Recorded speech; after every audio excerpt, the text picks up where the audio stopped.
Hi friends, ఈరోజు వాంపోస్ తయారు చేస్తున్నాము. దానికి ఏమేమి కావాలో పదార్థాలు చూపిస్తానండి.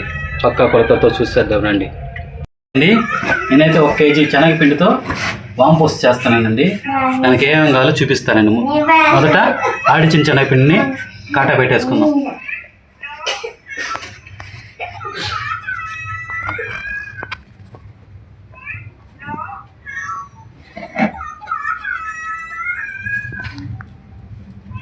శనగపిండి వేసుకుంటానండి నేను. అలాగే 300 గ్రాముల బియ్యం పిండి,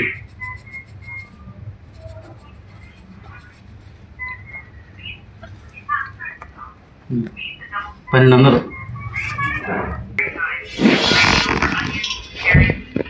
కేజీకి నేను 1 చెంచా వేసుకుంటున్నానండి. సాల్ట్ వేసుకుంటున్నాను తగినంత, దానికి ఎంత కావాలో అంత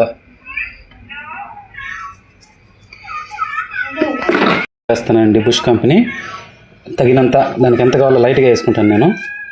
ఎంత కావాలో అంత లైట్గా ఎల్లో కలర్ వేసుకున్నానండి. మీకు నచ్చకపోతే స్కిప్ చేసేసుకోండి. అలాగే వాటర్ పోసుకొని కలిపేసుకుందాం.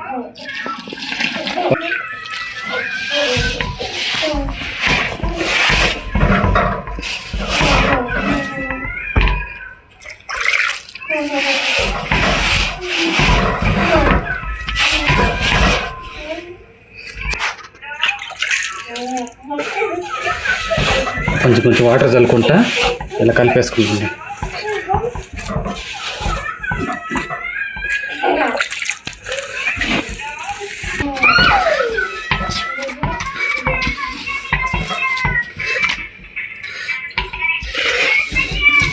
మనకి ఎంత టైట్ కావాలో అంత కలుపుకుంటున్నాను నేనైతే.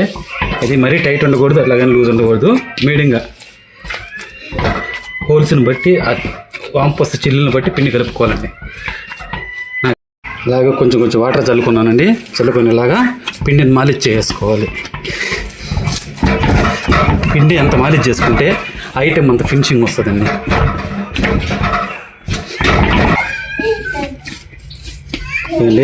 ఇలా పిండి మాలిష్ చేసేసుకొని గొట్టానికి వేసుకుందాం.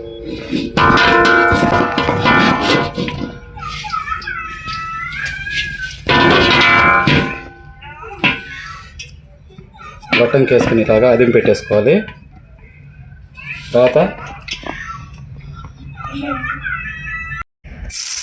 తెగ చూడండి, కొంచెం కాగనిచ్చి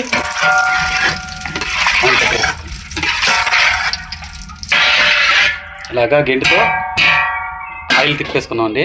ఏ సెగలో వదులుకోవాలనుకుంటే ఈ సెగ అండి. ఈ వాంపోస్ అనేది ఆయిల్లో గొట్టం పెట్టుకోవాలి. కొంచెం పైన పెట్టకూడదు. ఆయిల్లో దింపుకొని గొట్టాన్ని ఇలాగ కొంచెం తిప్పేసుకోవాలంటే.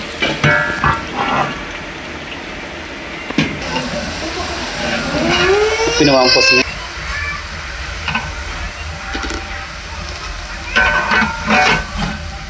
ఇలాగా తిప్పేసుకోవాలండి.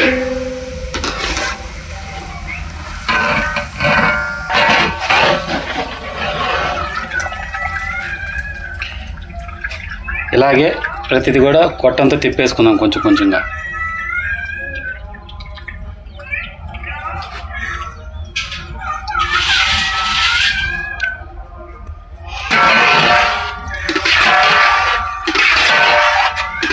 అలాగే ఆయిల్ తిప్పేసుకుందాం.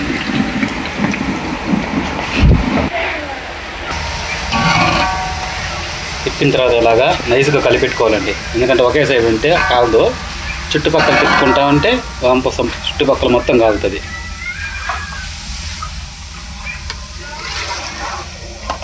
అలాగే ఒక సైడ్ తిప్పుకోవాలి. అలాగా తిప్పడం వల్ల ఏంటంటే 4 పక్కల వాంపోస్ ఆయిల్లోకి వెళ్ళి మొత్తం కాలుతుందండి.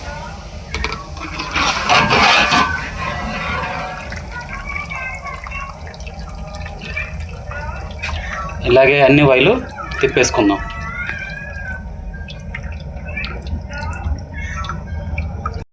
అంతేనండి, వాంపోస్ రెడీ అయిపోయింది. మీకు నచ్చినట్టయితే లైక్ చేయండి, షేర్ చేయండి. మా ఛానల్ సబ్స్క్రైబ్ చేసుకోకపోతే సబ్స్క్రైబ్ చేసుకోండి. Thank you.